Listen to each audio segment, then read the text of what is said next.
Alina privea atent chipul femeii pe ecranul calculatorului. S-a întâmplat ca motorul de căutare să-i ofere din greșeală un articol despre această Ecaterina, fondatoarea unei fundații de caritate pentru ajutorarea copiilor. Bebelușilor aflați în situații dificile, rămași fără părinți sau crescuți în familii foarte sărace.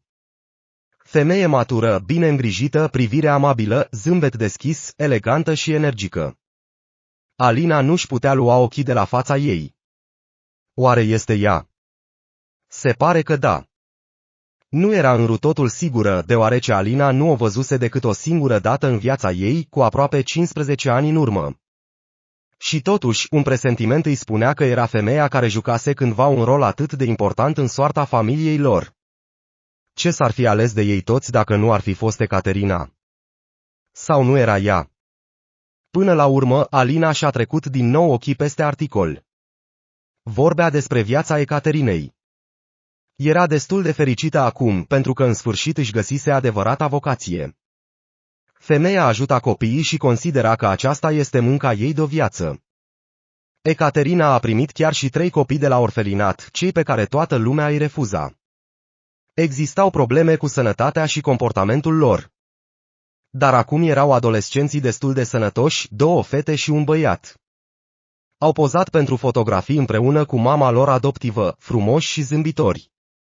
Dar cu doar 10 ani în urmă nimeni nu le-a dat o șansă. Ecaterina a dovedit prin propriul exemplu că imposibilul este posibil. Principalul lucru este dragostea, credința în copii, disponibilitatea pentru o muncă lungă și grea. Nu toată lumea este capabilă de asta. Bineînțeles, Ecaterina este bogată, soțul ei este un mare om de afaceri și proprietarul unui faimos lanț de benzinării. Și ea însă și a realizat multe. Timp de mulți ani a lucrat ca agent de bursă și a reușit să facă o avere. În interviuri, Ecaterina recunoaște că obișnuia să considere cariera ei ca fiind principalul lucru din viața ei, iar banii nu au fost nici măcar principalul motivator aici. Nu, Ecaterina a crescut într-o familie destul de bogată și nu a cunoscut niciodată nevoia. Munca pur și simplu o fascina, o excita complet, o inspira și era un fel de joc interesant căruia femeia îi se dăruia complet. Și apoi totul s-a schimbat. Ecaterina avea deja în jur de 40 de ani la acea vreme și a început să se gândească să aibă copii. Atunci s-a dovedit că nu era atât de simplu. Alina a citit articolul de pe internet ca pe o carte fascinantă, ținându-și respirația. Se părea că îngerul păzitor și salvatorul familiei lor era tocmai aceeași Ecaterina. Totul se potrivea cu o acuratețe uimitoare. Alina și-a îndepărtat privirea de la ecran, s-a lăsat pe spate în scaun și a suspinat greu. Amintiri. Amintiri grele din trecut au năvălit peste ea în valuri lente. Atunci fusese în pragul disperării. Alina nu putea face față greutăților care se abătuseră asupra ei. Nimic mai bun nu părea să o aștepte. Întunericul, sărăcie, supraviețuire. Alina, pe atunci încă foarte tânără și lipsită de experiență, nu voia să se trezească dimineața pentru că ce bine i-ar fi putut aduce o altă zi. Niciodată până atunci și nici de atunci nu experimentase așa ceva. Alina fusese răsfățată de viață în general. Se născuse într-o familie foarte săracă. Mama ei lucra ca femeie de serviciu, iar tatăl ei lucra pe unde putea. Amândoi erau oameni fără educație, au terminat clasa a 9-a și nu s-au dus nicăieri altundeva să studieze. Apoi, cumva, au ajuns să se cunoască și au început să locuiască împreună. Din câte știa Alina, părinții ei nici măcar nu erau căsătoriți.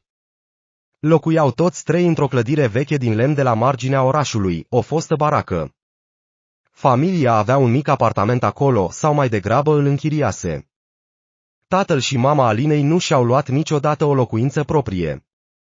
Amândoi erau destul de fericiți cu o astfel de viață. Dacă unul dintre soți reușea să câștige mai mult, se organiza o petrecere cu băutură, vecini veseli, dansuri, discuții până dimineața și, uneori, o bătaie. În astfel de zile se cumpărau Alinei dulciuri ieftine de la cel mai apropiat magazin, turtă dulce veche, ciocolată cu nuci, sucuri în cutii de conserve. Alina se simțea aproape fericită. Dar, sincer, frica venea întotdeauna după aceea. Oaspeții beți ai părinților ei, mulți dintre ei însăflândui Alinei frica. Uneori chiar stătea trează toată noaptea ascultând zgomotele din bucătărie. Deocamdată, fata credea că toată lumea trăia ca ea. Alina nu mergea la grădiniță. Stătea singură acasă în timp ce părinții ei lucrau sau ieșeau în oraș. Ba chiar îi plăcea asta. Putea să se joace unde voia și să facă atâta zgomot cât voia. Nimeni nu o mustra, nimeni nu o liniștea. Alina avea mulți prieteni în curte. Fata îi cunoștea de la naștere. Erau chiar copiii vecinilor de care părinții ei erau atât de apropiați. Acești băieți și fete au crescut la fel ca și Alina însăși. Cartierul era atât de disfuncțional, încât acolo trăia toată lumea. Și apoi a venit timpul să meargă la școală. Și acolo și-a dat seama Alina cât de diferită era viața ei de cea a multor alți copii. Colegii ei de clasă aveau genți noi și frumoase și haine curate, aduceau jucării frumoase la școală, discutau despre jocuri pe calculator și excursii la mare. Pentru Alina, era ca și cum ar fi intrat într-o altă lume. La început, copiii au încercat să stea departe de Alina. Fata neîngrijită, într-o rochie de in cu o geantă peticită pe umeri, moștenită de la un vecin, ieșea în evidență din mulțime. Iar Alina însă și nu se grăbea să se apropie de colegii ei, care erau ca niște extraterestri pentru ea. Dar Alina îi urmărea cu atenție pe aceste fete și băieți. Înțelegea multe despre această viață, privindu-i și încerca din răsputeri să se conformeze acestei lumi străine, atât de atrăgătoare. Alina a învățat să-și păstreze lucrurile și spațiul de lucru ordonate. Haosul putea să domnească în jurul micului ei birou.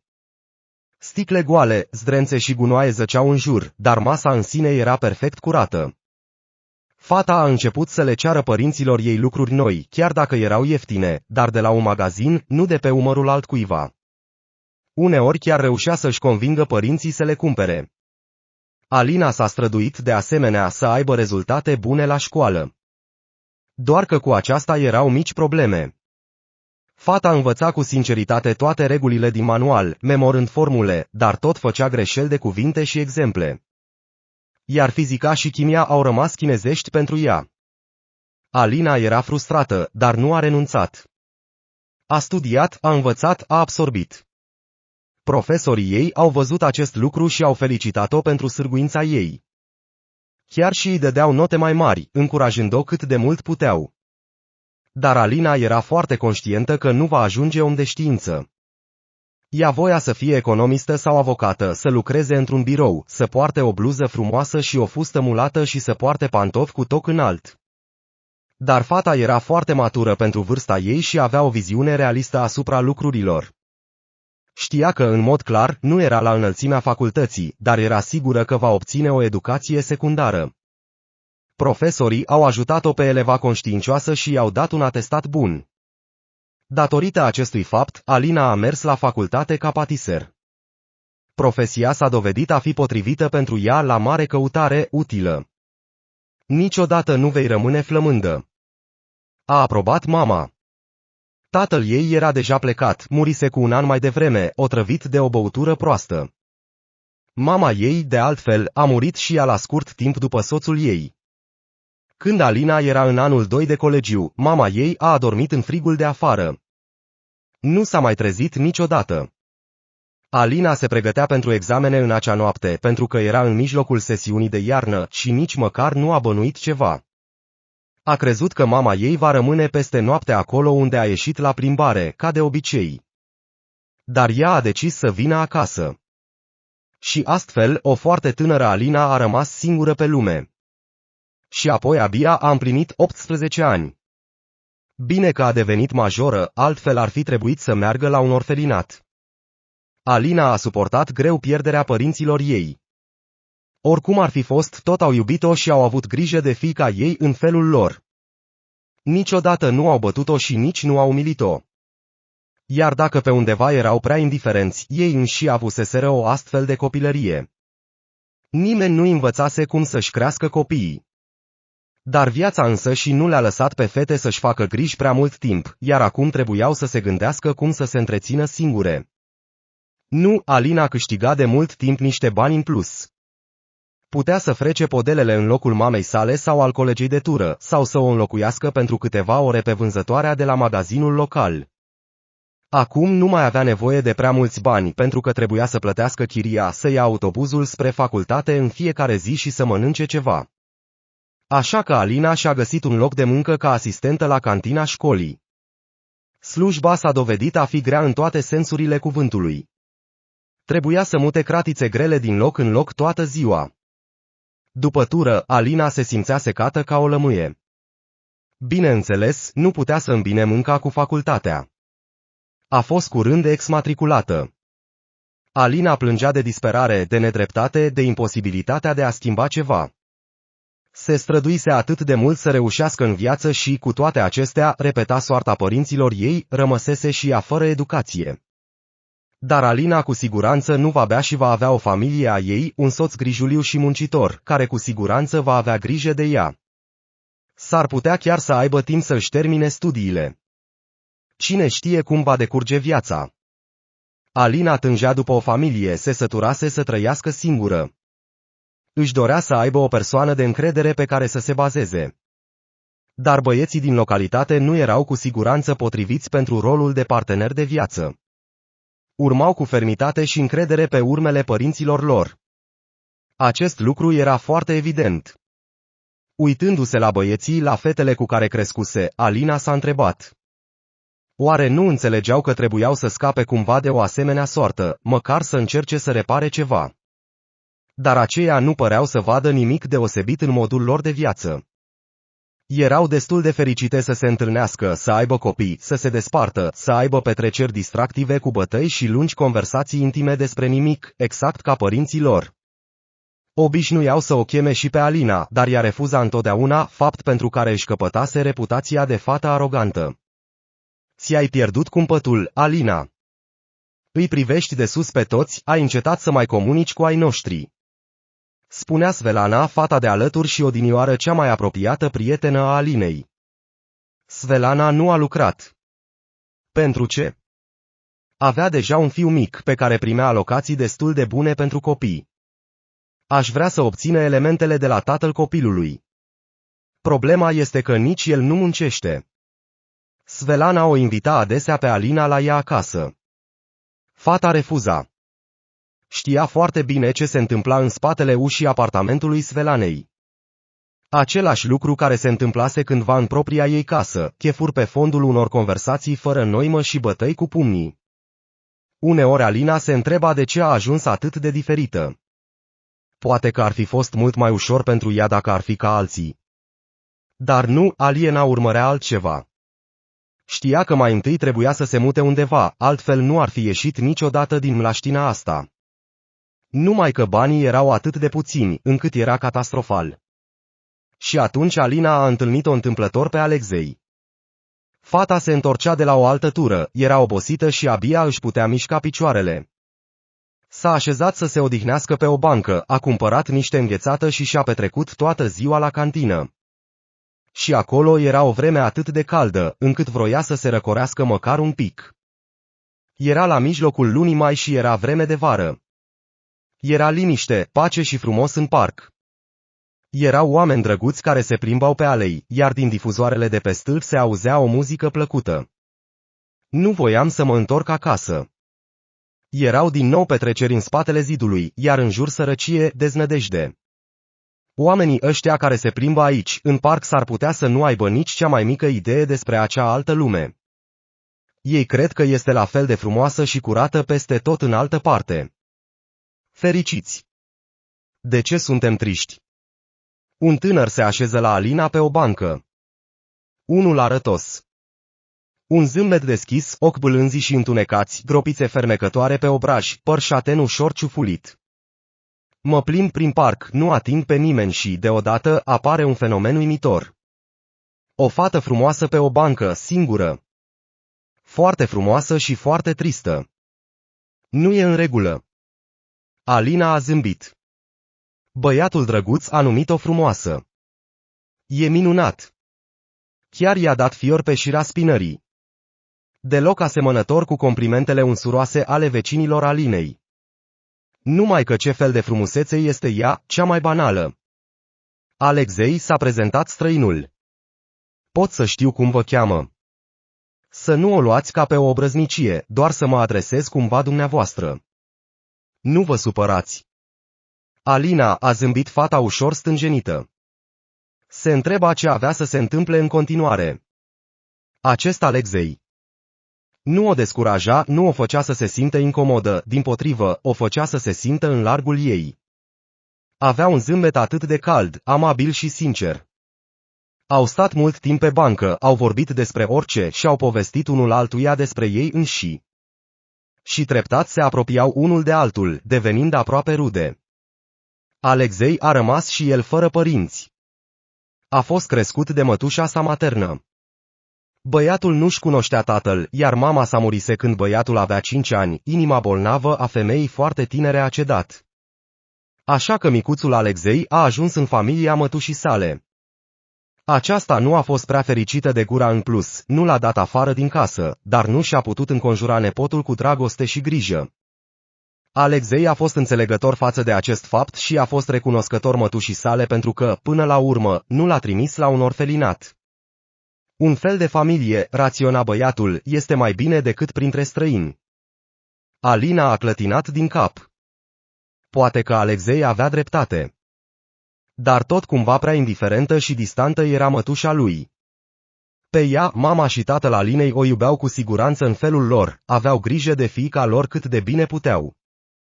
Alexei, se pare, nu cunoștea deloc afecțiunea părintească. După ce a terminat clasa a 9-a, s-a înscris la o școală tehnică și a început să studieze pentru a deveni sudor. Dar nu a terminat niciodată, pentru că trebuia să muncească. Mătușa nu avea de gând să-l hrănească pe nepotul de 18 ani până când acesta nu devenea major. Am terminat cu tine, mi-am făcut datoria. A spus femeia sever la ziua lui de naștere. Acum, fii amabil, începe-ți propria viață, e timpul să te muți. Așa că băiatul a terminat cu succes cursul de conducere și s-a angajat la parcul auto al uzinei. Alina chiar a tresărit când a auzit asta. Cât de asemănătoare cu propria ei poveste. Nici ea nu reușise să-și termine studiile tocmai din acest motiv. Trebuia să se întrețină singură. Mai era puțin până la absolvire, dar trebuia să-și găsească un loc de muncă. Îi sunt chiar recunoscătoare mătușii mele pentru că a făcut asta, a zâmbit Alexei. Dar acum am doar 20 de ani și sunt deja o persoană complet independentă. Colegii mei sunt încă pe spinarea părinților lor, dar eu sunt propriul meu șef. Alexei a închiriat un apartament într-un cartier frumos și a reușit să găsească un loc de muncă grozav, conducând un mare patron de fabrică. Salariul era foarte bun, suficient pentru a trăi și chiar pentru a se distra. Din acea seară memorabilă, Alexei și Alina nu s-au mai despărțit niciodată. La început s-au întâlnit, au ieșit la o întâlnire. Tipul venea mereu cu ceva nou. Uneori se plimbau prin centrul vechi al orașului, privind clădirile neobișnuite, apoi se așezau într-o cafenea cu pisici, un local despre care ea nici nu știa că există, apoi altceva. Iar după o lună, Alexei i-a propus Alinei să se mute cu el. Ea a fost fericită să accepte. Era mai profitabil să închiriezi un singur apartament în loc de 2. În plus, fata visa de atâta vreme să o părăsească pe apartamentul ei. Alexei s-a dovedit a fi bun, grijuliu și sensibil. Era exact genul de bărbat pe care Alina visase întotdeauna să-l aibă alături de ea. Știa să gătească, să facă reparații și să se descurce cu banii. Responsabil, gospodar. Și, cel mai important, o iubea foarte mult pe Alina. Fata simțea asta. Bineînțeles, și ea o iubea pe Alexei, iar tinerii s-au simțit cu adevărat fericiți atunci. Atât de multe lucruri bune îi așteptau și li se părea amândurora că vor reuși cu siguranță împreună. Nu a fost o întâmplare că soarta a adus împreună doi oameni cu povești atât de asemănătoare și cu aceeași viziune asupra vieții. Alexei lucra ca șofer, iar Alina continua să lucreze la cantina școlii. Acum se întorcea acasă, fericită să cumpere ceva gustos în drum spre casă pentru a-i pregăti cina iubitului ei și îl aștepta pe Alexei de la serviciu. S-au căsătorit la o lună după ce au început să locuiască împreună. Atât de repede au evoluat lucrurile. O nuntă pompoasă nu au făcut. Nu existau bani în plus, nu existau rude care ar fi avut nevoie de toată această acțiune solemnă. Mai bine să cumpere ceva pentru casă. Cei doi au sărbătorit la un restaurant, s-au simțit bine. Alexei a privit-o pe Alina cu ochi serioși și a spus că ar face orice pentru familia lor. Noi am fi fericiți, am avea copii, iar ei ar fi fericiți și ei. Aș face orice pentru noi. Și Alexei a încercat cu adevărat să îndeplinească această promisiune. A muncit din greu, a primit prime pe care le-a pus deoparte într-un cont pentru o locuință viitoare. Cuplul avea un vis comun, să aibă propriul apartament, și erau pe drumul cel bun spre el. Amândoi, bineînțeles, își dădeau seama că mai era mult până atunci, dar nu deodată. Cu copiii, Alexei și Alina au decis să nu se grăbească încă. Amândoi simțeau că trebuie să înceapă prin a-și câștiga propriul colț. Cuplul își dorea ca bebelușul lor să aibă o copilărie fericită și lipsită de griji, nu ca a lor. Dar soarta pare să aibă un plan pentru orice. Într-o zi, Alina și-a dat seama că așteaptă un copil. A avut un fel de revelație într-o dimineață. Era prea devreme pentru a bănui ceva, dar gândul a lovit-o brusc pe Alina. Un copil trăia deja și se dezvolta în interiorul ei. La început, Alina a dat din numer suspiciunea, dar apoi a făcut un test. 2 dungi. Nu mai poate exista nicio îndoială. Ei bine, aproape că nu a surprins-o pe viitoarea mamă, putea simți totul. În acel moment, Alina nu avea nicio idee, nici măcar nu-și putea imagina că în același timp se bucura de testul pozitiv și o străină care în curând va juca un rol imens în viața tinerei lor familii. Alexei s-a bucurat nespus de mult la auzul veștii, și-a luat tânăra soție în brațe și a învârtit-o prin cameră într-un exces de emoție. Viitorul tată și-a îmbrățișat iubita atât de strâns încât aceasta nici nu mai putea să respire. Wow, mi-a fost teamă să-ți spun, credeam că te vei supăra. A zâmbit Alina, uitându-se la soțul ei radiant. De ce oare? S-a mirat el. Mai întâi am vrut să ne luăm o locuință, apoi am vrut. Nu plănuisem să fie așa, dar dintr-un motiv oarecare sunt incredibil de fericită. Este cea mai bună veste pe care am auzit-o în viața mea. Alina a zâmbit. Ce băiat bun este Alexei. Abia acum începea încet încet să se obișnuiască cu faptul că lângă ea se afla acum un astfel de om, cel mai bun, cel mai drăguț om de pe întreaga planetă. Și el o iubește. Ce bucurie este asta! Tânărul cuplu a început să se pregătească pentru un moștenitor. Alina a fost transferată la un loc de muncă mai ușor. Nu i s-a mai permis să careoale, i s-a redus salariul. Dar Alexei a început să accepte slujbe cu jumătate de normă. În timpul zilei își ducea șeful cu mașina, iar seara își conducea camionul pentru a livra materiale pe șantiere, făcând tot ce putea pentru a strânge mai mulți bani. Până când se va naște copilul nostru ar trebui să aibă tot ce are nevoie și chiar mai mult. A spus Alexei, îmbrățișând-o pe Alina seara, după muncă. Alinei îi părea rău pentru soțul ei, vedea cât de obosit era. Dar ce poți să faci, soțul său are dreptate, chiar nu au pe nimeni care să-i ajute, trebuie să realizeze totul singuri și nu este ușor. Apoi a venit mult așteptatul concediu de maternitate. Alina nu se simțea foarte bine și era bucuroasă să se odihnească înainte de nașterea fiicei sale iubite. Ecografia arăta deja că era vorba de o fetiță. Cuplul se hotărâse chiar și asupra unui nume. Alexei a spus că vrea să-și numească fiica Sonia. Alina nu s-a supărat. Și ei îi plăcea numele, era cald și dulce. Era o seară târzie de septembrie. Nimic nu prevestea probleme. Alexei plecase la o slujbă cu jumătate de normă pentru a muta mobilă dintr-un oraș în altul. Se bucura totuși de ocazia de a aduce acasă un ban în plus, care, bineînțeles, nu era deloc de prisos. De fapt, vremea era frumoasă, drumul era liniștit, iar Alexei era un șofer experimentat, în ciuda vârstei sale tinere. Alina era adesea neliniștită atunci când soțul ei făcea călătorii pe distanțe lungi, dar în acea seară nu era deloc neliniștită. Alina stătea întinsă pe canapea cu laptopul ei, alegând lucruri pe care copilul să le ia acasă. Da, mai sunt încă câteva luni, dar va trece mult timp până la comandă, până când va fi livrat coletul. Alina zâmbea la salopetele și tricourile minuscule. Bineînțeles, era fascinată mai ales de rochițele pentru bebeluși. Se pare că pentru nou-născut se coase chiar și rochii de seară luxoase. Atât de frumos să mi-o imaginez pe fetița mea în aceste haine. Mă întreb cum va arăta micuța Sonia. Va fi abia peste 2 luni. Atât el cât și Alexei sunt drăguți. În orice caz, Sonia va fi frumoasă, dar nici măcar nu asta este principalul, atâta timp cât se va naște sănătoasă. Și apoi a sunat apelul. Alina a simțit imediat ceva, nu a vrut să răspundă la telefon. Un apel seara de la un număr pe care nu-l cunoștea. Nu-i făcea bine. Dar nu avea unde să se ducă. Alina. Vocea neliniștită a lui Andrei a răsunat prin receptor.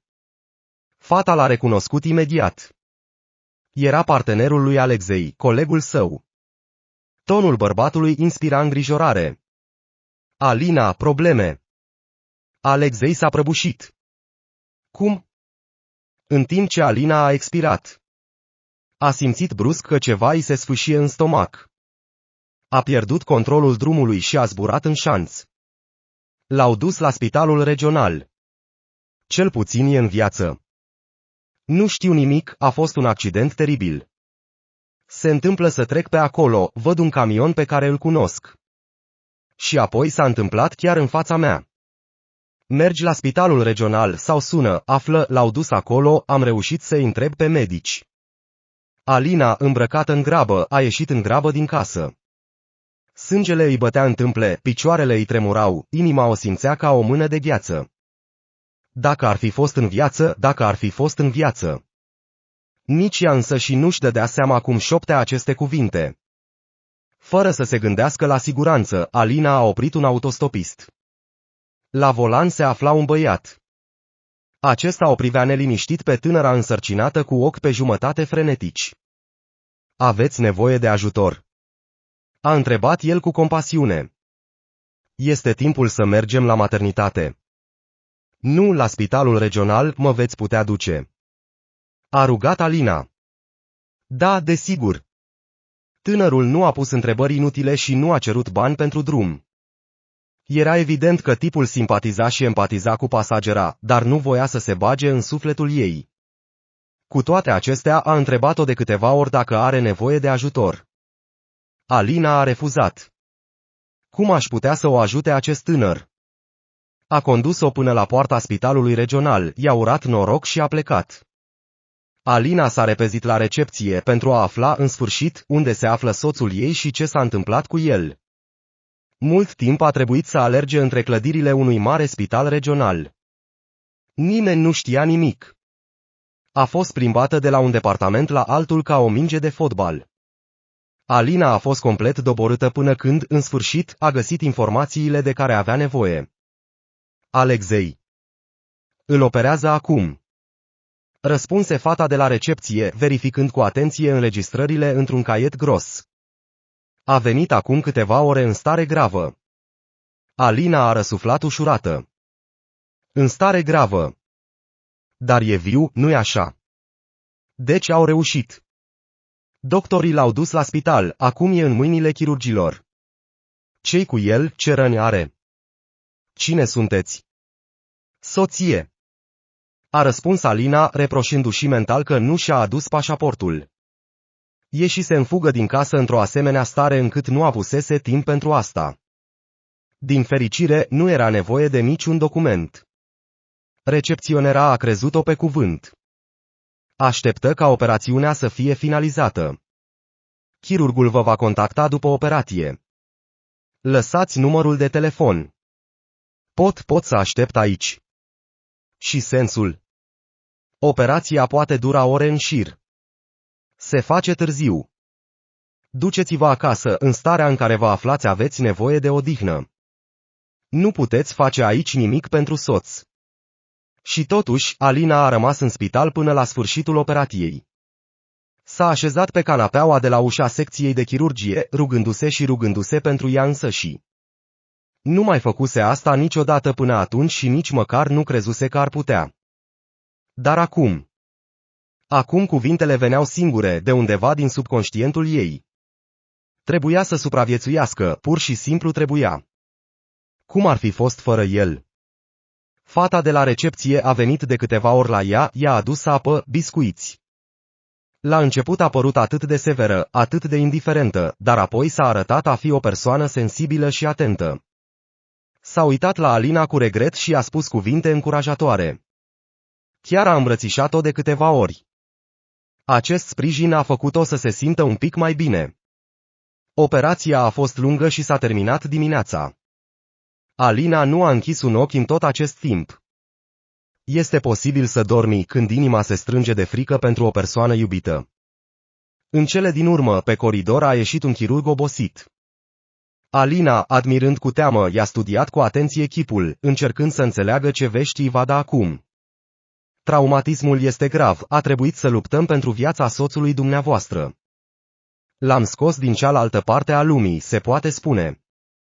Acum depinde de corp dacă poate face față sau nu. Oricum ar fi, câteva zile vor fi o criză.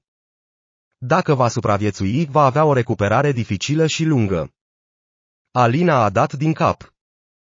În acel moment nu se gândea la dificultățile care o așteptau. Principalul lucru era ca Alexei să supraviețuiască. Chirurgul a dat detalii despre rănile lui Alexei. Situația lui era într-adevăr foarte dificilă. De ce aleargă așa? A suspinat cu tristețe medicul la sfârșitul monologului său. Înainte era atât de puternic, atât de cipeș, atât de puternic. Acum va fi în cel mai bun caz un invalid, și asta dacă va supraviețui. Tineri, voi nu gândiți cu capul. Alina a suspinat. Nu putea să-i explice acestui om în câteva cuvinte că Alexei s-a străduit de dragul copilului lor, a lucrat în mai multe schimburi, a pus mâna pe orice slujbă, așa că se condusese cu totul, sigur, acolo, pe pistă. Și-a pierdut vigilența din cauza oboselii, așa că s-a dus în acel șanț. Alina a ieșit pe veranda spitalului. Era deja lumină afară. A chemat un taxi. Măcar nu-și lăsase telefonul acasă, deși ar fi putut să o facă în starea asta. Telefonul a vibrat din nou. Cine ar fi sunat la ora asta? Bărbatul pentru care Alexei lucra aseară. Știu ce s-a întâmplat. Am înțeles că soțul dumneavoastră este în spital. Mi s-a spus că e în viață. Asta e bine. Și mă înțelegeți și pe mine. Camionul meu nu poate fi restaurat. Și mobila e stricată. Soțul dumneavoastră este în întregime responsabil financiar. Așa că vă rog să-mi rambursați această sumă. Hai să nu o facem deodată, ci în rate. Da, bineînțeles că da.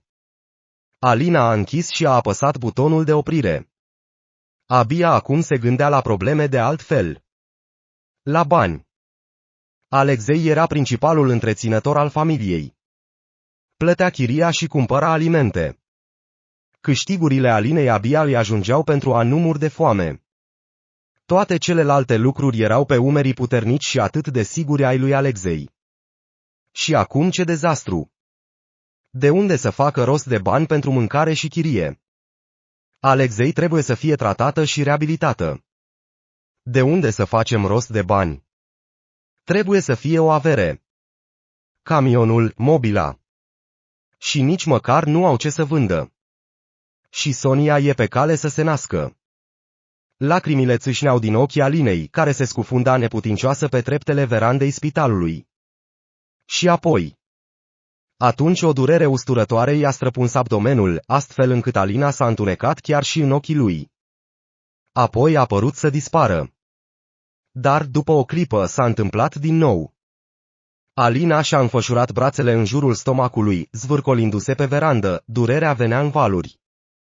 Alina nu se mai putea gândi la Alexei sau la problemele cu banii care se abătuseră asupra familiei lor. Totul devenise lipsit de importanță atâta timp cât durerea infernală dispărea. Alina a chemat ajutoare cu ultimele puteri pe care le mai avea.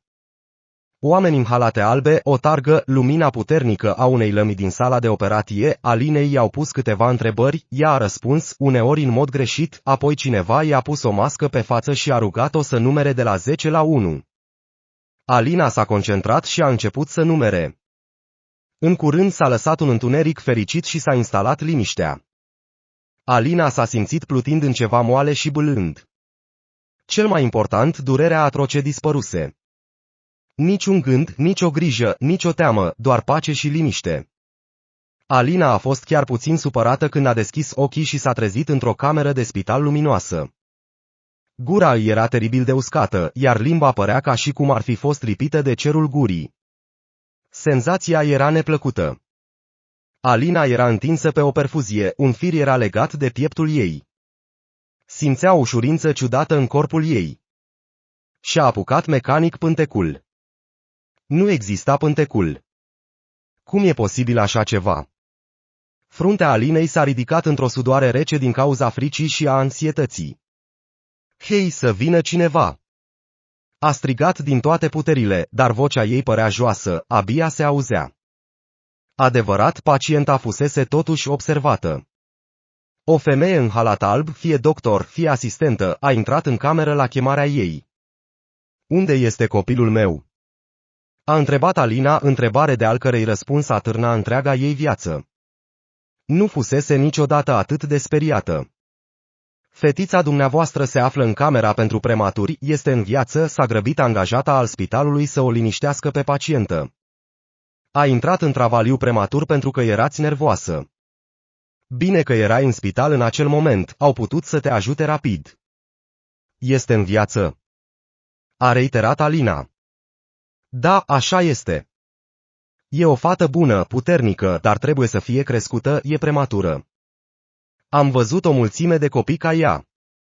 Aceasta va fi bine. Nu, bineînțeles că are nevoie de reabilitare, nu fără ea. Copilul nu e în stare critică, nu vă faceți griji. Alina e recunoscătoare, a dat din cap. Principalul lucru este că Sonia este în viață. Tânăra mamă a crezut imediat cuvintele femeii în halat alb. Fiica ei chiar avea să fie bine. În mod ironic, femeia care avea să le salveze mai târziu pe Alina și Alexei avea și ea un copil prematur în acea zi. Dar, spre deosebire de Alina, ea a ascultat pronosticurile medicilor.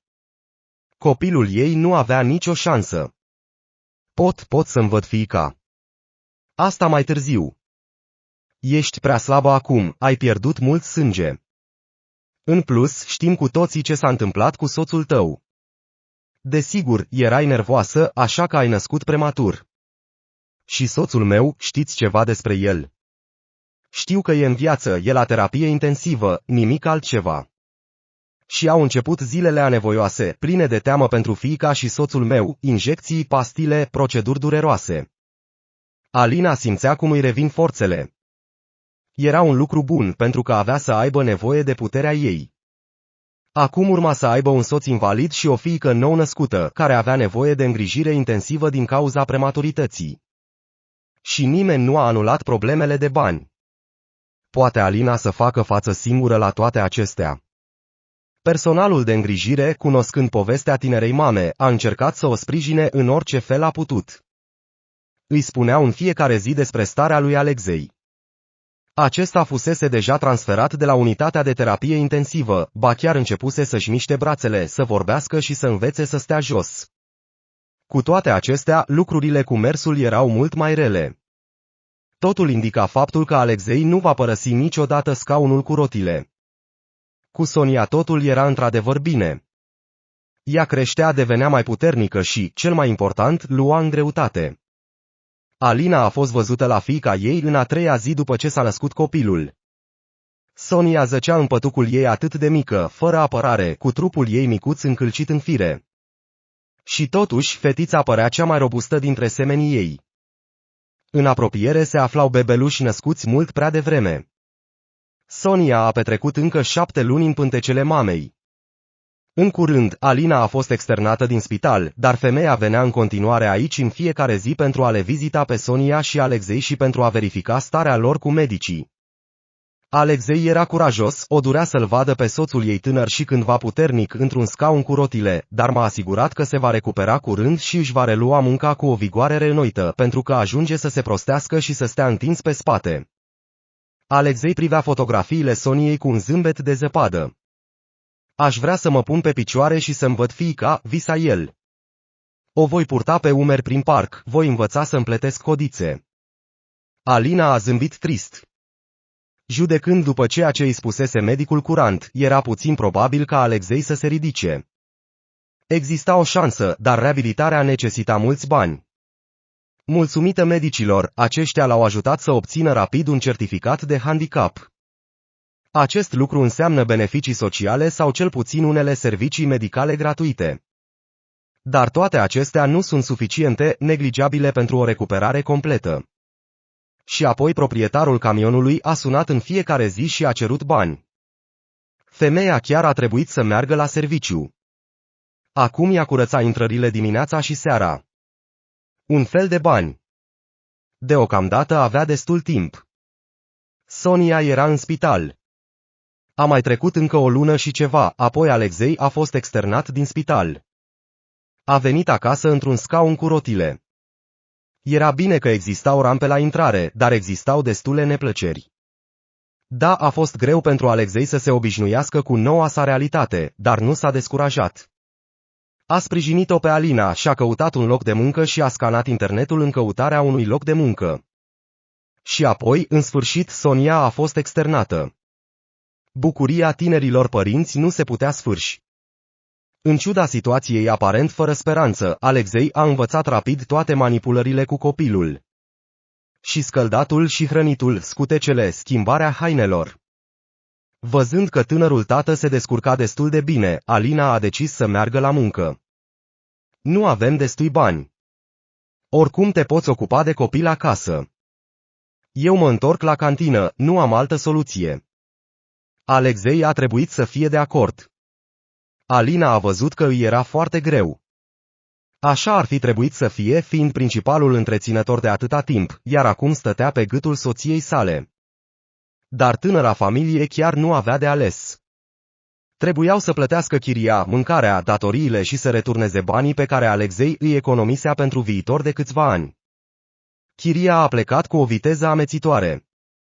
O parte din ea a mers pentru a plăti medicamentele, o parte pentru a achita costul camionului. A fost o perioadă dificilă. Alina era plecată la serviciu 24 de ore pe zi, lucrând în ture duble. Alexei s-a descurcat cum a putut. Nici acasă nu i-a fost ușor. Sonia a crescut bolnăvicioasă, efectele prematurității. Avea nevoie de medicamente, vitamine scumpe, consultații și examinări nesfârșite de către specialiști. Alina a fost doborâtă de pe picioare. Alexei, la rândul ei, părea secat ca o lămâie. Își lua slujbe cu jumătate de normă, câștigând bănuți, dar nici el nu putea sta degeaba. Sonia era pe urmele lui. Numai că șeful familiei nu credea că e de ajuns. Și totuși, banii erau catastrofal de insuficienți. Nici măcar un cărucior pentru Sonia nu putea fi cumpărat, de care avea mare nevoie, fie și numai pentru a o duce pe fetiță la clinică. Într-o seară, Alina se întorcea acasă de la serviciu. Se întunecase, spatele și picioarele îi pulsau de oboseală, iar mintea îi era invadată de gânduri grele. Nu așa își imagina Alina viața de familie. În visele ei se vedea plimbându-se prin parc cu un cărucior, purtând în brațe un bebeluș. Alina se uita adesea la aceste tinere mame. Erau calme, pașnice și fericite. Și nici nu au idee cât de norocoase sunt. Sunt norocoase că se pot plimba liber cu bebelușii lor și că le dedică tot timpul lor. Iar Sonia a lor nici măcar nu are un cărucior. Dintr-o dată, atenția Alinei a fost atrasă de o femeie care se îndrepta spre ea cu un cărucior. Cu un cărucior frumos, într-o nuanță de cafea elegantă. Confortabil, manevrabil, evident foarte scump și de înaltă calitate. Alina le mai văzuse în magazinele pentru copii și costau o avere.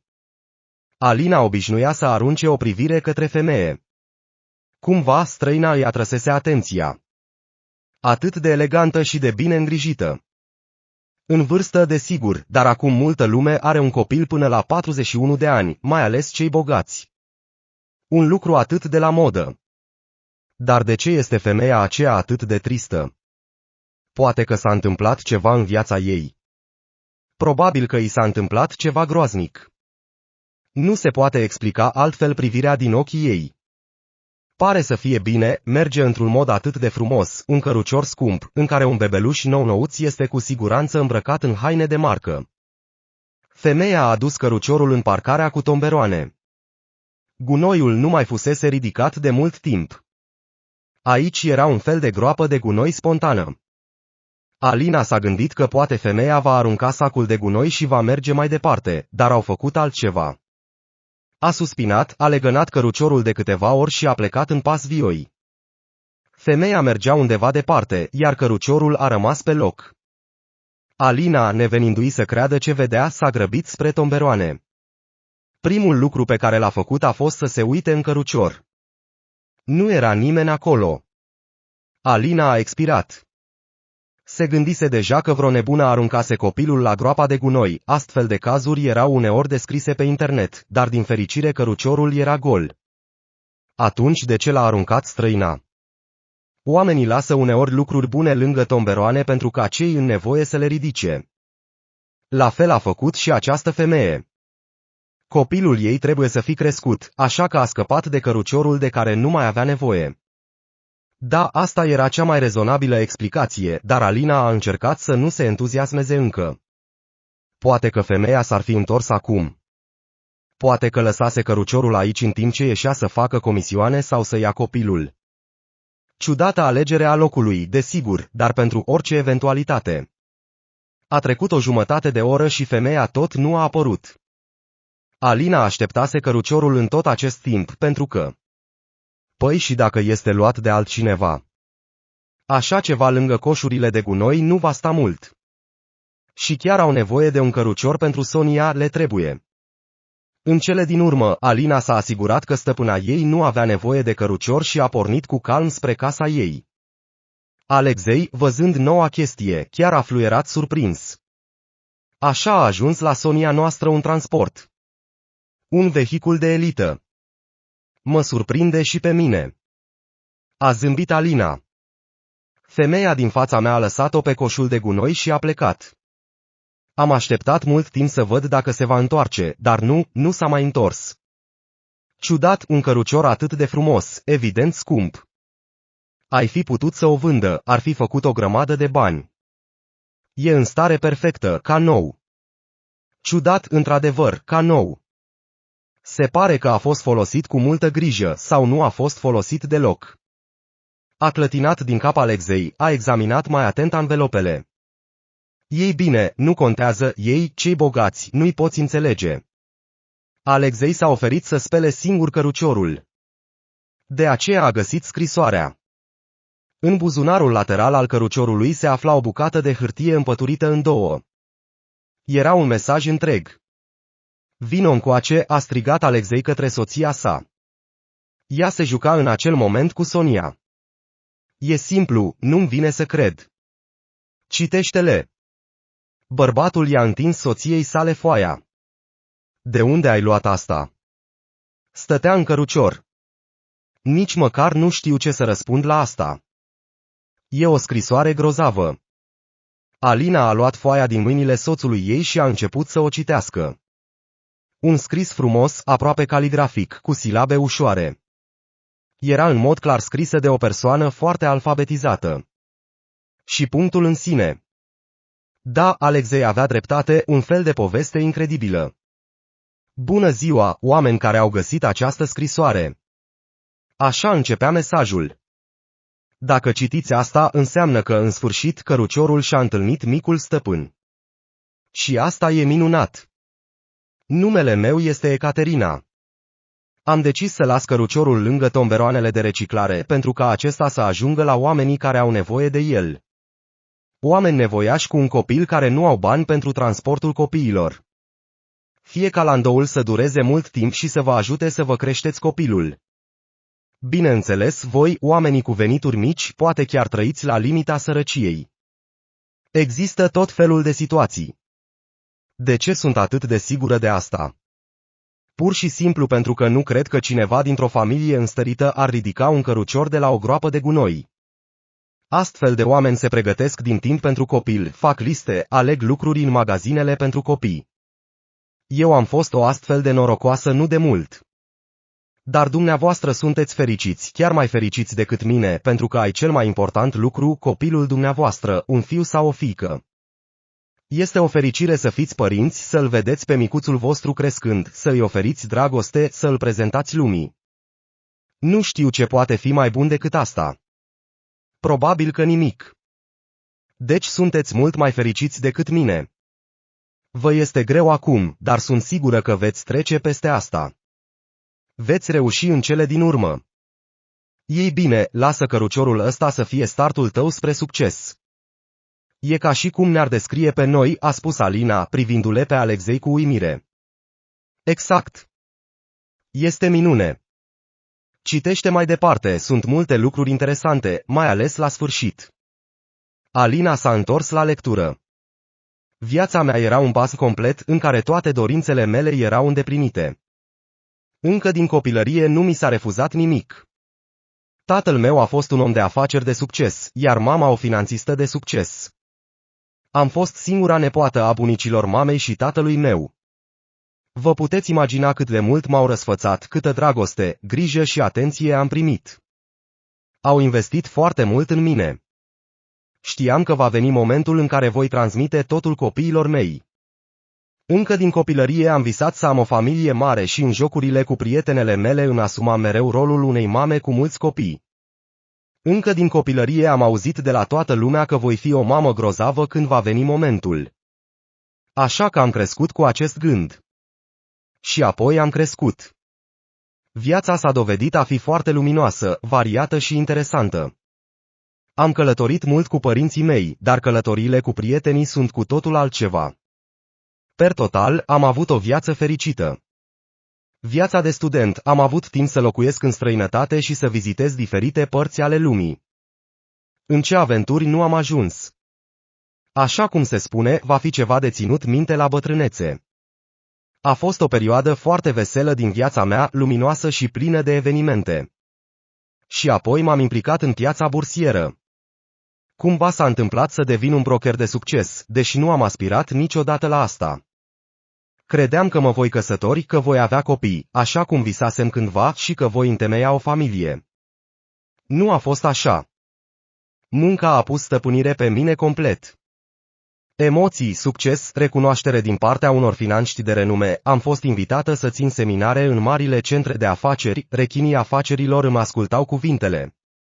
Înainte să-mi dau seama, prioritățile mele s-au schimbat.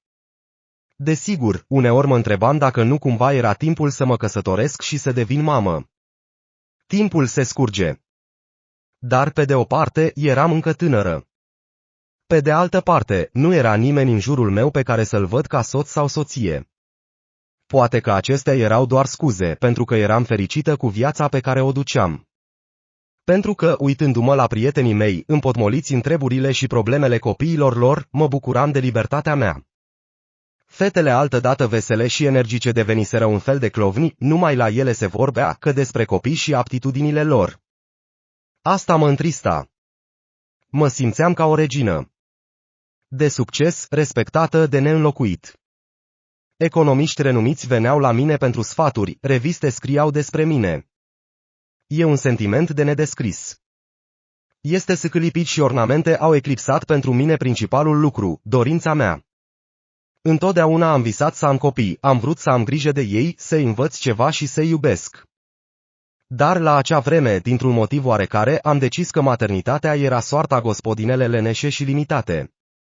Condamnam chiar și femeile care erau complet cufundate în copii, le vedeam ca fiind prea cu picioarele pe pământ, incapabile de altceva decât de a naște.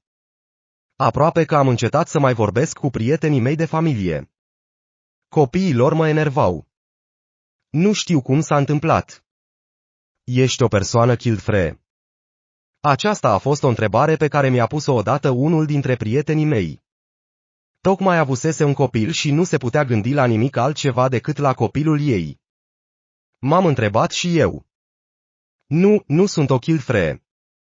Pur și simplu nu am vrut să mă împovărez cu toate astea în acel moment. Era frumos să nu depind de nimeni, să fiu liberă și ușoară.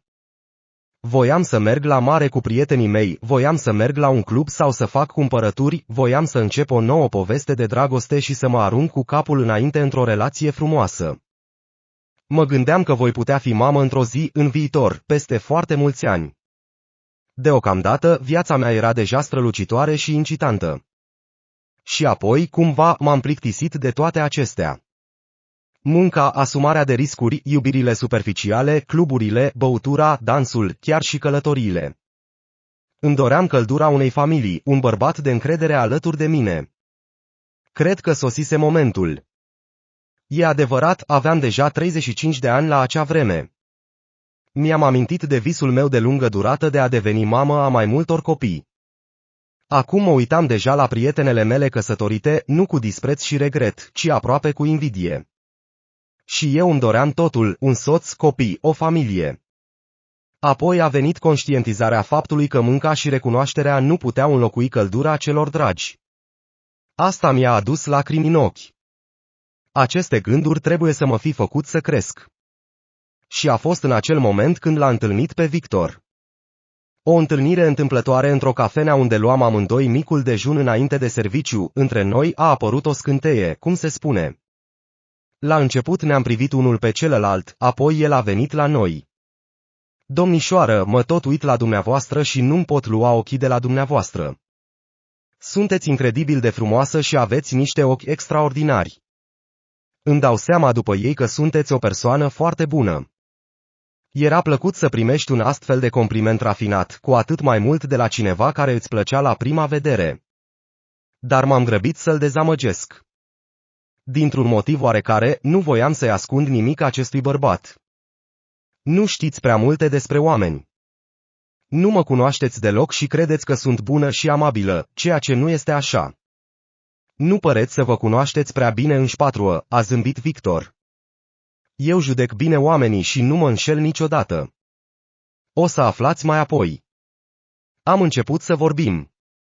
Victor m-a interesat imediat. Era atât de inteligent, atât de perspicace și, cel mai important, mă privea cu admirație și tandrețe. Așa a început relația noastră. 6 luni mai târziu, sărbătoream o nuntă fastuoasă. El s-a dovedit a fi proprietarul unei mici fabrici de lactate. Cel mai mult m-a cucerit simțul său al umorului și grija. Bineînțeles, cu el m-am simțit în sfârșit o femeie în sensul deplin al cuvântului. Se pare că este foarte plăcut să fii îngrijită și protejată. Bineînțeles, nu am amânat problema de a avea moștenitor pentru că eram amândoi la o vârstă la care era momentul să devenim părinți. S-a dovedit că el visa să aibă o familie cu mulți copii, la fel cum făcusem și eu cândva. Lângă Victor, acel vis al meu din copilărie a prins din nou viață. Mi-am dat seama că, mai mult decât orice altceva pe lume, îmi doream să devin mamă cât mai curând posibil. Atunci s-a dovedit că nu era chiar atât de ușor. Sarcina prețuită tot nu venea. Pentru prima dată în viața mea, nu puteam obține ceea ce îmi doream. A fost descurajantă. Victor m-a încurajat să nu mă îngrijorez, mi-a povestit despre cunoștințele sale, care nici ele nu au devenit imediat părinți, dar nu mi-a fost mai ușor. M-am răstit la soțul meu, deși îl iubeam foarte mult. El a îndurat cu răbdare toate accesele mele de furie. Încă nu știu de unde își lua puterea. După un timp, am mers la medici. La început nu au putut pune un diagnostic pentru o lungă perioadă de timp. Victor și cu mine am fost examinați de la început până la sfârșit. Nu a fost nicio problemă cu banii, așa că am vizitat cei mai renumiți medici atât din țara noastră, cât și din străinătate. După un timp, medicii au găsit cauza. Problema s-a dovedit a fi sănătatea mea. O defecțiune genetică subtilă care era aproape nedetectabilă. Dar nici doctorii nu aveau idee cum să o rezolve. Dacă m-aș fi hotărât să devin mamă mai devreme, totul s-ar fi rezolvat. Dar anii, în cazul meu, au jucat împotriva mea. M-au avertizat de la bun început că nu aveam practic nicio șansă. Apoi am sărit în luptă cu entuziasm. Nu eram obișnuită să renunț și să pierd ceva. Cuvintele medicilor le-am luat ca pe o provocare. Și din nou, tratament, examinări, teste și proceduri nesfârșite. Am încetat să mai lucrez. Nu mai plăcea absolut nimic. Aveam un obiectiv. Eram pe drumul spre el. Cum este posibil ca visul meu să nu se împlinească? Pur și simplu nu-mi venea în minte. A fost o perioadă în care am început să urăsc femeile cu copii mici și femeile însărcinate, doar pentru că eram extrem de geloasă pe ele. De ce ele reușeau și eu nu? Ce nedrept, ce nedrept! De ce sunt ele mai bune decât mine? Eu aș fi fost o mamă mult mai bună. Victor a avut atâta răbdare cu mine. M-a consolat, m-a încurajat. Soțul meu mi-a spus de multe ori că și-ar fi dorit să mă întorc la felul în care eram, veselă, amabilă, veselă. Mi-e incredibil de dor de Ecaterina a mea. Cât timp a trecut de când nu am mai vorbit cu această femeie inteligentă și sensibilă. Atunci du-te și caută-o pe această femeie, i-am răspuns cu resentimente, din moment ce soția ta nu-ți mai convine. De ce ești așa? Victor a suspinat și m-a îmbrățișat. Mi-e dor de vechea noastră viață. Aș fi vrut să-l pot ajuta, dar eram atât de concentrată pe irealizabil. Mi-am ieșit din minți. Hai să adoptăm un copil, a încercat Victor să mă convingă. Sunt atâția copii în orfelinate care au nevoie de părinți. Au fost trădați de la naștere, abandonați, lăsați în urmă. Iar noi avem multe oportunități. Îi vom da acestui copil, acestor copii, tot ce au nevoie pentru a fi fericiți. Gândește-te la asta, doar gândește-te la asta. Mi-a arătat chiar și poze cu orfani din orfelinate. Copii cu ochii mari, emoționanți, fără apărare, atât de lipsiți de nevoie de adulți iubitori și grijuli în jurul lor. Dar eu nu am vrut să aud nimic. Îmi doream propriul meu copil de sânge. Nu am nevoie de copiii altora, nici părinții lor nu au nevoie de ei. Imaginează-ți ai căror urmași ajung într-un orfelinat leneș, bețiv sau ceva de genul ăsta. Nu fi prostuți, totul se va rezolva în cele din urmă. Dar nu s-a rezolvat. Iar medicii aruncau mâinile în sus și spuneau că diagnosticele genetice sunt foarte greu de lucrat. Tratamentul a devenit mai scump și mai greu, iar perspectivele au devenit tot mai sumbre. Am petrecut 5 ani încercând să am un copil. A fost o perioadă foarte dificilă. Speranța și dezamăgirea au alternat. Într-o zi trăiam în ansietate, iar în următoarea aveam dureri mari din cauza unui nou eșec. Victor, de unde avea atâta răbdare? A fost mereu alături de mine și m-a susținut, deși mă comportam ca o nebună. Soțul meu vorbea din când în când despre adoptarea unui copil, dar eu nu voiam să ascult. Era ca și cum rugămințile lui mă aprindeau. Acum voiam și eu să-i demonstrez că se înșela.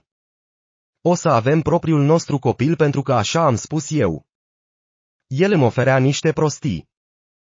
Încercasem de toate, unele metode inovatoare, medicina populară și chiar și vindecători. Șamanul alerga în jurul meu, strigând cuvinte ciudate și afumând camera cu un fum sufocant. Dar chiar și atunci am crezut că fac ceea ce trebuie, bătând la fiecare ușă, profitând de fiecare șansă. Nebunie temporară, numai puțin. Victor s-a uitat la mine cu atâta regret și îngrijorare. Îi era foarte teamă pentru starea mea pentru că nu semănam deloc cu mine. Și apoi, în sfârșit, un miracol. Într-o dimineață din luna mai am aflat că aștept un copil. Bucuria mea a fost nemărginită, am și plâns de la abundența emoțiilor. M-am uitat la testul pozitiv și îmi tremurau picioarele. În sfârșit! Cât am vrut să-mi pun viața pe fast forward, să vină cât mai repede acest fericit eveniment. Să se nască băiețelul meu mult așteptat. Mai erau încă câteva luni de așteptat, dar deja mă simțeam ca mama lui. Medicii de atunci au fost surprinși, au spus că nu mai există nicio speranță, dar cazul meu s-a dovedit a fi un miracol. Am crezut cu naivitate că se datorează faptului că dorința mea era atât de puternică și că a schimbat lumea și ordinea lucrurilor din ea, iar eu eram aproape omnipotentă. Victor, bineînțeles, era și el foarte fericit și simțea o anumită superioritate față de el. Vorbise atât de mult despre copiii adoptivi, încercase să mă împace cu situația noastră și, în cele din urmă, se înșelase. Și eu jubilam din acest motiv. Mi-e rușine să scriu asta acum. Cititori, iertați-mă că am descris totul aici cu atâtea detalii. Probabil că ar trebui să mă exprim. Vreau ca cineva să știe despre soarta mea, să nu înțeleagă sentimentele. Citiți până la sfârșit. Acolo vă așteaptă ceva foarte interesant și important. Chiar vreau să vă ajut pe dumneavoastră și pe copilul dumneavoastră, nu numai financiar, ci și cu sfaturi. Viața mea. Luați concluziile corecte și nu repetați greșelile mele. Apreciați ceea ce aveți. Sarcina a fost grea încă de la început. Amenințare constantă de avort spontan. Am fost spitalizată luni de zile, uneori stăteam culcată săptămâni întregi, fără să mă ridic din pat, având grijă de copilul meu. Sănătatea mea se deteriora rapid. Medicii mi-au sugerat să renunț la sarcină pentru că testele arătau că organismul meu nu era capabil să facă față efortului. Viața mea era în pericol. Am fost diagnosticată cu o boală gravă care nu ar trebui să dea naștere în mod normal. Nu am vrut să aud nimic. Visasem atât de mult timp la o sarcină, așteptasem atât de mult acest moment și apoi trebuia să renunț la copilul meu obținut cu greu. Dar nu. Sunteți doctori, sunteți plătiți cu o grămadă de bani ca să vă faceți meseria. Am țipat la personalul medical. Atunci faceți-o cum trebuie. Mai sunt doar câteva luni, suntem în secolul 21. Este medicina atât de neputincioasă în zilele noastre, doctor? Da, aveți dreptate, doctorii nu sunt niște zei. Dumneavoastră suferiți, copilul suferă, iar consecințele pot fi catastrofale. Nu există garanții. Nu, trebuie să înțelegeți asta. Dar eu nu am vrut să aud asta. În acel moment știam că îl port pe fiul meu. Chiar l-am visat de multe ori. Pentru acest copil, eram dispusă să îndur orice durere și să merg la spital timp de 9 luni. Îmi doream copilul meu, punct și de la capăt. Faptul că bebelușul suferea într-un uter care nu era potrivit pentru a naște copii, nici nu m-am gândit la asta. Am fost atât de egoistă. Și Victor, văzând că nu mă pot răzgândi, a fost alături de mine și doar m-a susținut. Nu s-a mai certat ca să nu mă enerveze, a fost de acord cu totul, m-a ținut de mână, m-a liniștit, a cumpărat toate medicamentele necesare, a vorbit cu medicii, pur și simplu m-a îmbrățișat când aveam nevoie de el. Îmi era tot mai rău.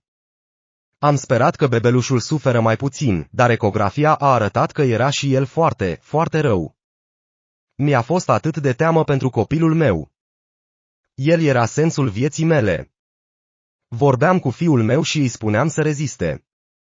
Pentru a-mi distrage cumva atenția, navigam pe site-uri cu lucruri pentru copii, mă uitam la cărucioare, alegeam haine pentru băiatul meu. A fost o încurcătură atât de plăcută. Pachetele veneau acasă la noi. Erau multe, foarte multe. Uitându-mă la acele lucruri, mă gândeam la lucruri bune, pentru că asta e o dovadă că eu și Victor suntem aproape părinți. Sunt atâtea lucruri de copii în casă. Nu rămâne decât să le așteptăm micul proprietar. Cu siguranță va fi cel mai fericit copil din lume. Iar dificultățile vor fi uitate ca un vis urât. Băiatul nostru s-a născut mult prematur. Manipulările medicilor nu ne-au ajutat. Corpul meu a decis să scape de tot ceea ce îmi distrugea sănătatea și îmi făcea rău. Copilul s-a dovedit a fi slab, bolnăvicios.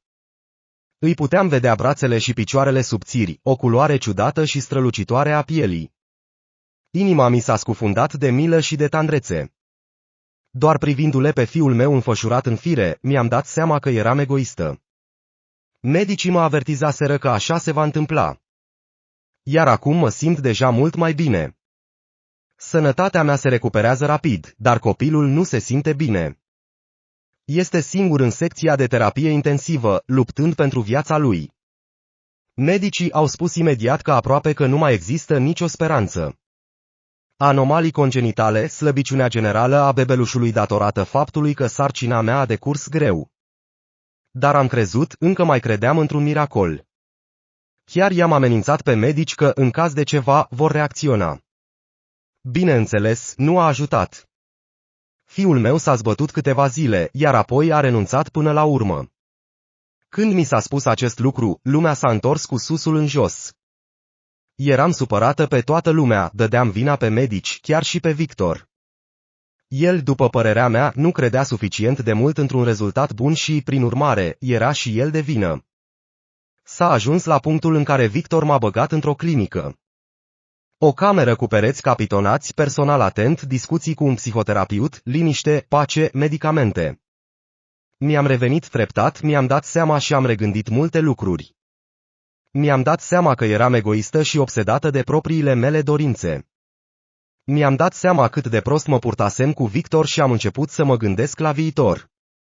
Nu știam ce aveam de gând să fac, dar cu siguranță am înțeles că energia mea nu ar trebui să fie îndreptată spre furie și ură, ci spre creație. Atunci mi-au revenit în minte conversațiile cu soțul meu. Victor are dreptate, sunt atât de mulți copii defavorizați în lume, au nevoie de ajutor și sprijin. Dacă nu ai un copil al tău, nu înseamnă că nu există nimeni căruia să-i oferi dragostea și grija ta nespusă. M-am întors acasă ca o persoană schimbată.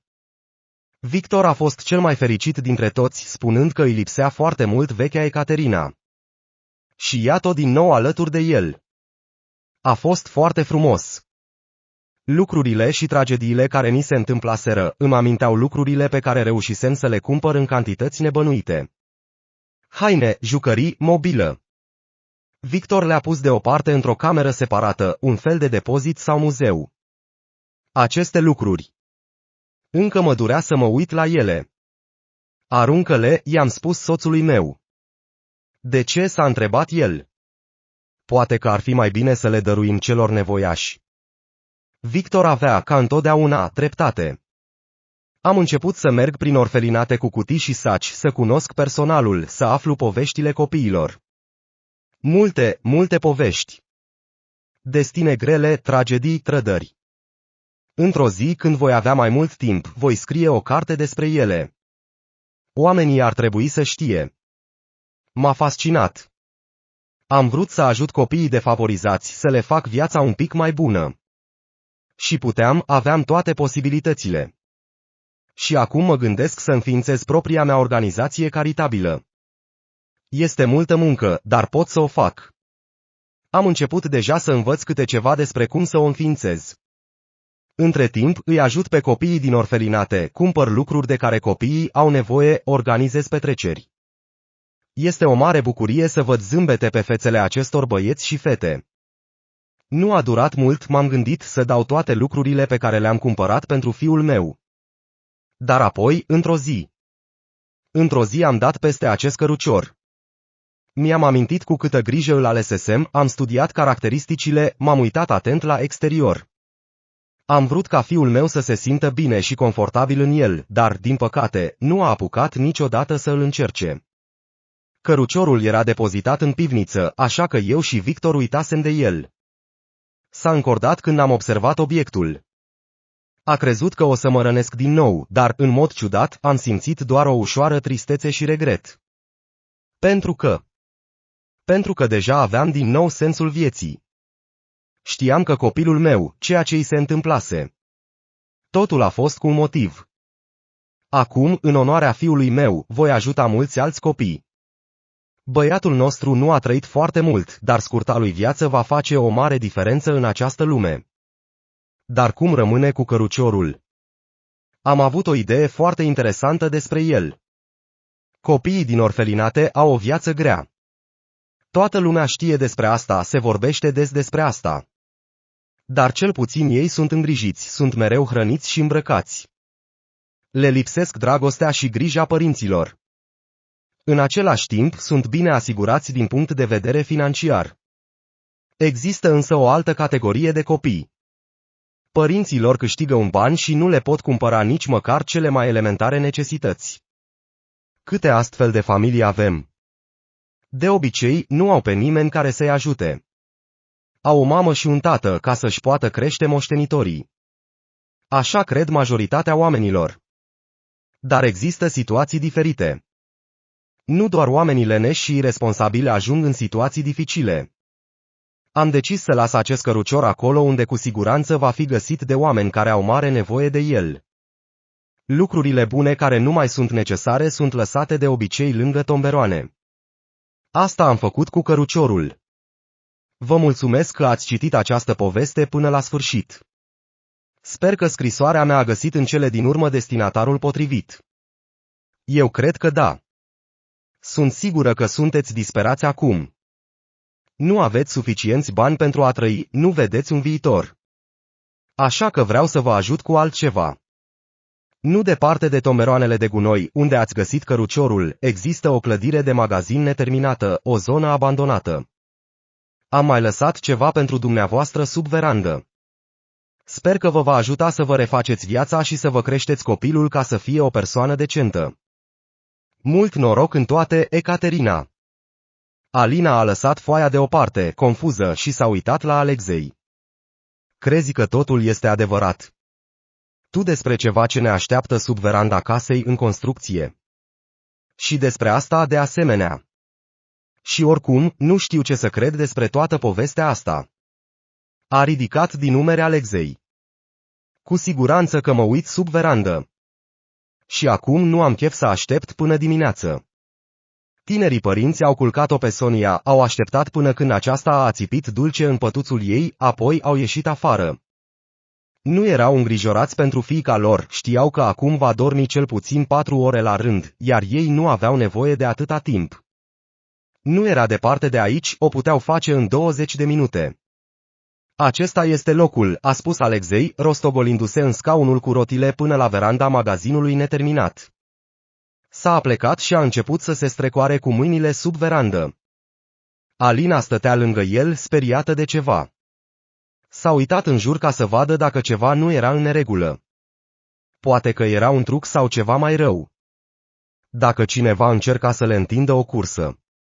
Și dacă cineva îi urmărea chiar acum din colț. Uite! Apoi a scos o rolă mică, învelită în celofan. Băiatul a rupt imediat ambalajul și a fluierat surprins. Alina s-a uitat la ceea ce îi întindea. Era un teanc gros de bancnote. Mulți, foarte mulți bani. Alina chiar și-a ciupit mâna pentru a se asigura că nu era un vis.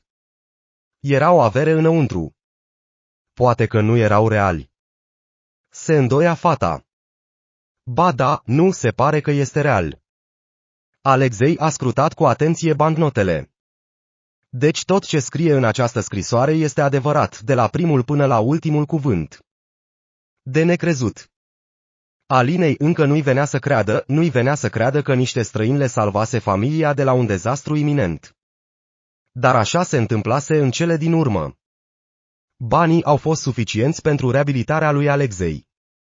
Tânărul băiat a fost repus rapid pe picioare la un centru medical cu plată. Acum putea să muncească din nou. Este adevărat ce se spune, dacă vrei să faci un om fericit, mai întâi ia ceva de la el și apoi.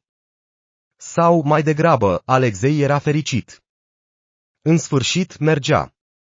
E adevărat, a durat mult timp să învețe. Nu totul a mers deodată. Tata și fiica făcuseră primii pași împreună. Una de la naștere, celălalt după accident. Tânărul cuplu avea și suficienți bani pentru a-și cumpăra propriul apartament. Un mic apartament cu 2 camere, într-o zonă nu foarte prestigioasă a orașului, dar era al lor, confortabil, familiar și iubit. Cu câtă plăcere tinerii au renovat și mobilat micul lor cuib. Da, banii găsiți sub verandă au fost suficienți pentru a echipa în noua lor locuință. Și Alexei lucra din nou. Așa că familia nu mai era săracă. Alina a putut să-și termine concediul de maternitate cu Sonia. Acum nu mai era nevoită să lucreze din zor și până seara la cantină. Un fel de fericire de a-ți vedea copilul crescând, de a-l introduce în lume, de a-i dedica timp copilului fără să te gândești cum să supraviețuiești. Alexei și-a achitat datoria față de fostul angajator și și-a găsit un nou loc de muncă. Acum nu petrecea mai mult de o tură, era mult mai atent și mai precaut decât înainte. Viața devenea mai bună. Într-o zi, Alina se plimba în parc cu căruciorul. Același cărucior de o nuanță frumoasă de cafea. Sonia își legăna picioarele în cărucior și privea lumea cu uimire. Într-o rochie albă deschisă și o pălărie elegantă, părea o păpușă. Și Alina și-a dat seama brusc că acum era tânăra mamă foarte fericită, una dintre cele pe care ea însă și le invidiase cândva atât de mult. Și toate acestea datorită Ecaterinei, femeia care supraviețuise tragediei, dar care reușise să se depășească pe sine și să-și găsească adevărata vocație. Poate că acum Ecaterina ajută și alți copii, orfani și copii din familii sărace. Este minunat că există astfel de oameni în lume. Anii au trecut. Alexei și Alina munceau, o creșteau pe Sonia. Nu mai erau săraci. O familie obișnuită, cu venituri medii. Reușeau chiar să meargă la mare din când în când. Totul datorită ajutorului întâmplător al unor străini. Alina a încercat să o caute pe Ecaterina, a răscolit internetul, a căutat pe multe pagini de rețele sociale. De ce? Ei bine, voia doar să-i mulțumească persoanei care făcuse atât de multe pentru viitorul familiei lor. Măcar un simplu mulțumesc. Să-i spună Ecaterinei că căruciorul ei și banii au salvat cu adevărat întreaga familie. Probabil că ar fi făcut-o să se simtă bine. Dar, curând, Alina și-a dat seama că, aparent, Ecaterina locuia într-un cu totul alt oraș pentru că nimeni nu supraveghea orfelinatele locale și nici în orașul lor nu exista un fond pentru ajutorarea copiilor. Un fel de zână, a spus Alexei. De asemenea, dorea să le găsească salvatorul. A apărut de nicăieri într-un moment dificil și apoi a dispărut fără urmă. Mistică, îngerul nostru păzitor, nici mai mult, nici mai puțin. Anii au trecut. Sonia a crescut și a devenit o fată frumoasă. Sonia a luat întotdeauna numai note de 10 la școală. Părinții ei erau mândri de fiica lor și sperau că, spre deosebire de ei, ea va reuși să aibă parte de o educație bună. Amândoi au încurajat-o pe Sonia să meargă la universitate. Fata însă și nu se supăra. Visase să devină profesoară încă din clasa a 3-a. Bineînțeles, Sonia cunoștea istoria căruciorului. Părinții ei îi spuseseră fiicelor totul despre ea când ea avea aproximativ 5 ani. În fiecare zi, Alina își amintea de femeia care lăsase căruciorul nou și scump lângă coșul de gunoi, chipul ei era clar gravat în memoria Alinei. Iar Ecaterina, despre care tocmai citise articolul, era zâna uimitoare care ajutase familia lor să iasă din sărăcie. Îndoielile au rămas, bineînțeles, așa că Alina a început să caute informații despre salvatoarea accidentală. Voia să știe cu siguranță. Exista o mulțime de articole pe internet despre această femeie. Fundația ei făcea o treabă excelentă, mii de copii primiseră un sprijin enorm de-a lungul anilor. Ecaterina nu ajuta doar copiii, ci îi atrăgea și pe cei puternici la această cauză. Actori celebri, oameni de afaceri, toți au participat. Ecaterina a subliniat în mod repetat în interviuri că nu ar fi reușit niciodată singură. Lumea nu este lipsită de oameni buni, i-a spus ea jurnalistului, zâmbind. Există mult mai mulți oameni buni decât oameni indiferenți și insensibili. Știu asta cu certitudine acum. Ecaterina părea fericită, plină de energie, mulțumită de viață. Ochii ei, studiind cu o lumină deosebită, nu aveau nimic în comun cu ochii stingeriți ai femeii de care își amintea Alina. Și era de înțeles. Pe atunci, Ecaterina, dacă fusese ea, trecuse printr-o tragedie. Iar acum femeia se regăsise pe sine și era angajată într-o afacere importantă și foarte responsabilă. A scrie sau a nu scrie? Pronunță cu voce tare Alina. Păcat că Alexei era plecat cu afaceri, l-ar fi consultat acum. Alina era obișnuită să discute toate problemele importante cu soțul ei.